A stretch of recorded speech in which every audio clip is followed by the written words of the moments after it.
ইসলামী আন্দোলনের দাওয়াত নিজে পাওয়ার পরে অন্যদেরকে যদি এই পথে ডাকে, আল্লাহ বলছেন ওমান আহসানু কাওলাম মিম্মান দাআ ইলাল্লাহ ওয়া আমিলা সালিহান ওয়া ক্বালা ইন্নানি মিনাল মুসলিমিন। তার কথার চেয়ে উত্তম কথা, উত্তম কাজ আর কার হবে? যে মানুষকে আল্লাহর পথে ডাকে আর নিজে বলে আমি একজন মুসলমান, আর সে ভালো কাজ করে, নিজে নেক কাজ করে, নিজে আমলে সলিহা করে আর বলে আমি একজন মুসলমান। এখন থেকে আমরা পরিষ্কার, আমরা কি করব? আমরা যে পথে আসছি আল্লাহর পথে, এই পথে মানুষকে ডাকবো, ঠিক কি না? তাই ইসলামী আন্দোলনের কর্মীদের 3 নম্বর কাজ হচ্ছে মানুষকে আল্লাহর পথে ডাকা। আর সূরা আল ইমরানের 104 নম্বর আয়াতে আল্লাহ এটা বলছেন ওয়াল তাকুম মিনকুম উম্মাতুন ইয়াদউনা ইলাল খায়র ইয়ামুরুনা বিল মা'রুফ ওয়া ইয়ানহাউনা আনিল মুনকার উলাইকা হুমুল মুফলিহুন। তোমাদের মধ্যে একটা দল থাকতেই হবে, একটা সংগঠন থাকতেই হবে। এই সংগঠনের লোকদের কাজ হচ্ছে তারা মানুষকে আল্লাহর পথে ডাকবে। কার পথে ডাকবে?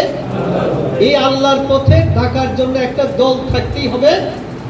এই দল মানুষকে আল্লাহর পথে ডাকবে আর সৎ কাজের আদেশ দিবে আর অসৎ কাজে বাধা দিবে, নিষেধ করবে।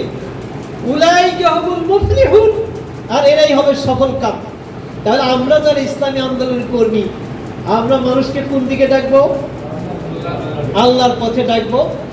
আমরা অসৎ কাজ করব না, আমরা সৎ কাজ করব, মানুষকে ভালো পথে ডাকবো আর অসৎ কাজে বাধা দিব, সৎ কাজের আদেশ দিব।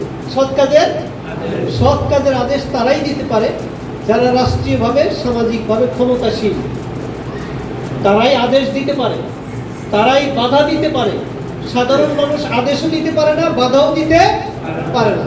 এই জন্য এমন সমাজ কায়েম করতে হবে ইসলামী আন্দোলন লোকদেরকে, তারা যাতে সামাজিক রাষ্ট্রীয় নেতৃত্বে এসে অসৎ কাজে বাধা দিতে পারে, সৎ কাজে আদেশ দিতে পারে। তাহলে ইসলামী আন্দোলনের কর্মীদের 3 নম্বর কাজ হচ্ছে দাওয়াত সম্প্রসারণ। আমরা কি সম্প্রসারণ করবো?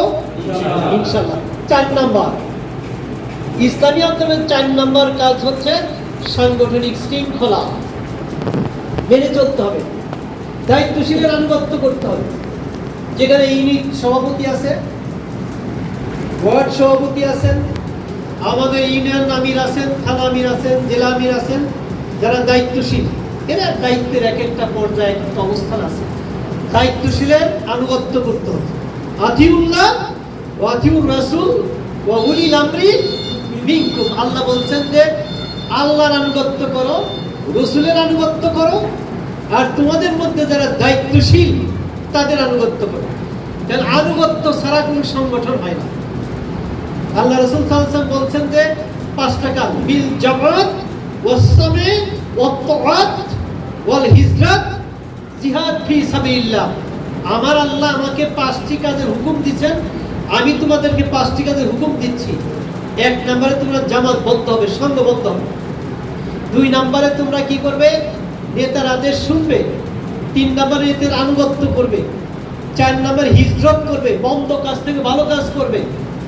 আর 5 নম্বর জিহাদ ফি সাবিলিল্লাহ, আল্লাহর রাস্তায় সংগ্রাম করবে। তাহলে আমরা দায়িত্বশীলের আনুগত্য করব, সংগঠনের নিয়ম শৃঙ্খলা মেনে চলব। আমাদের এই যে সাপ্তাহিক বৈঠক, ব্যক্তিগত রিপোর্ট রাখা, নিয়মিত এয়ানত দেওয়া, দাওয়াতি কাজ করা, সমাজ কল্যাণমূলক কাজ করা, যে কাজটা করলে কর্মী হয়। কয়টা কাজ? 5টা কাজ করি তো আমরা। যারা এখনো পুরোপুরি করি না, আমরা ইনশাআল্লাহ এখন থেকে করব।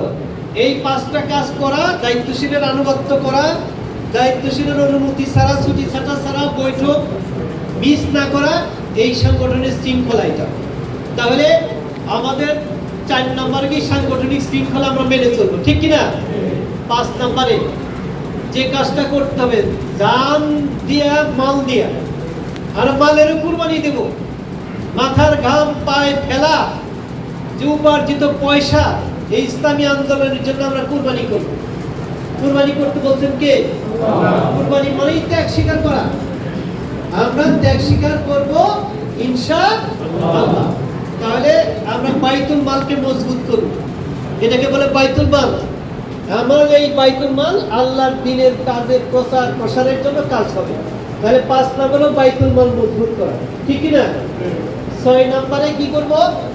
সংগঠনের যখন যে নির্দেশ আসে, ঊর্ধ্বতন নির্দেশ যেটা আসে, সেই নির্দেশ বাস্তবায়নের করার জন্য মিছিল হোক, মিটিং হোক, সমাবেশ হোক, জনসভা হোক, সভ্যদারি হোক, টিএস হোক, টিসি হোক, যখন যেখানে ডাকা হয় আমরা সেখানে আমরা সাড়া দেব, ইনশাআল্লাহ। দিব তো আমরা ইনশাআল্লাহ। এরপরে নাম্বার কি? কয় নাম্বার পর্যন্ত আমি বলছি? 6। 7 নম্বরে আল্লাহর সাথে সম্পর্ক গভীর নিবিড় করতে হবে।